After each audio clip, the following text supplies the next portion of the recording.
नमस्कार मैत्रिणींनो, उज्ज्वला रेसिपी मराठीमध्ये आज आपण पाहणार आहोत दोडक्याची भाजी. दोडकं म्हटलं की बऱ्याच जणांना आवडत नाही, पण माझ्या पद्धतीने एक सिक्रेट मसाला घालून तुम्ही ही दोडक्याची भाजी केली तर घरातले देखील अतिशय आवडीने खातील. तर आपण रेसिपीला सुरुवात करणार आहोत. त्याकरता इथे मी 2 दोडकी घेतले. तर दोडक्याच्या भाजीत इथे आपण डाळ देखील वापरणार आहोत. त्याकरता इथे मी वाटीमध्ये 4 चमचे तुरीची डाळ भिजत घातली. 15 ते 20 मिनिटे आपल्याला डाळ भिजत घालायची, म्हणजे डाळ आपली पटकन शिजल्या जाईल. तर इथे तुरीच्या डाळीच्या ऐवजी तुम्ही इथे मुगाची डाळ देखील वापरू शकता.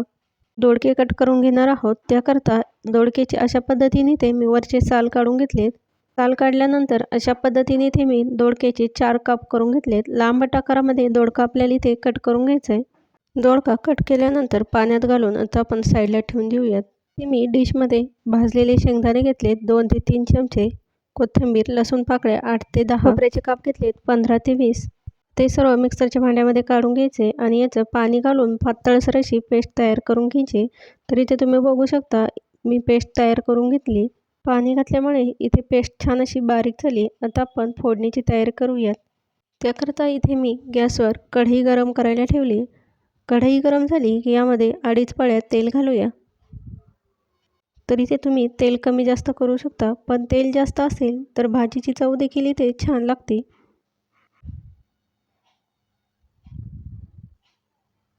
तर इथे मी 2.5 पळ्या तेल घातले. तेल गरम झालं की यामध्ये 1 चमचा जिरे घालूया, 1 चमचा मोहरी घालायची. जिरे मोहरी तडतडल्यानंतर यामध्ये कढीपत्त्याची पाने घालूया 7 ते 8. कढीपत्ता इथे छान असा तळला गेला की यामध्ये तयार केलेली पेस्ट आहे ती घालूया.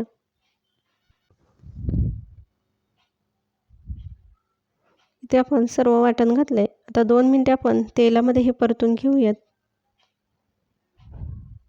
तर इथे आपण तयार केलेले वाटण छान असं तेलात परतून झालं की यामध्ये आता आपण मसाले ॲड करणार आहोत.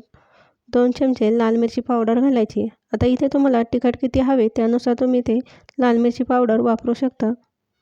अर्धा चमचा हळद घालूया. आता हे सर्व तेलामध्ये मिक्स करून घेऊयात. 2 ते 3 मिनिटे तेलामध्ये हे सर्व छान असं परतून घेऊयात. तर इथे आपला मसाला छान असा मिक्स झाला आहे. आता यामध्ये आपण घालणार आहोत कट केलेले दोडके. तर इथे मी मसाला परतेपर्यंत दोडके पाण्यात घालून ठेवले होते, म्हणजे यामुळे दोडका आपला काळा पडत नाही. तर यामध्ये आपण भिजवलेली तुरीची डाळ घालूया. तुरीची डाळ घातली की यामध्ये चवीनुसार मीठ घालायचे. तर हे सर्व आपण मिक्स करून घेऊयात. 2 ते 3 मिनिटे आपल्याला तेल सुटेपर्यंत हे सर्व छान परतून घ्यायचं आहे.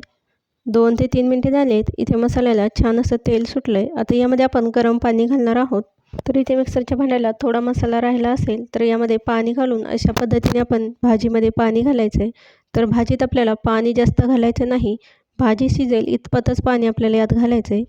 इथे आपण भाजी थोडीशी ग्रेव्हीची करणार आहोत. जास्त ग्रेव्ही करायची असेल तर यामध्ये तुम्ही पाणी देखील जास्त ॲड करू शकता. बारीक चिरलेली कोथिंबीर घातली. 2 मिनिटे आपण हे उकळून घेऊयात. भाजीला इथे छान उकळी आली. आता यावर झाकण ठेवून 15 ते 20 मिनिटे आपण भाजी शिजवून घेऊयात. 15 मिनिटे झालेत. झाकण काढून बघूयात. तर इथे आपल्या भाजीला छान असं तेल सुटलंय आणि दोडके देखील छान असे मऊ शिजलेत. इथे आपली भाजी तयार झाली की सगळ्यात शेवटी आपण घालणार आहोत सिक्रेट मसाला. तर यामध्ये मी मॅगी मसाला घालते 2 चमचे.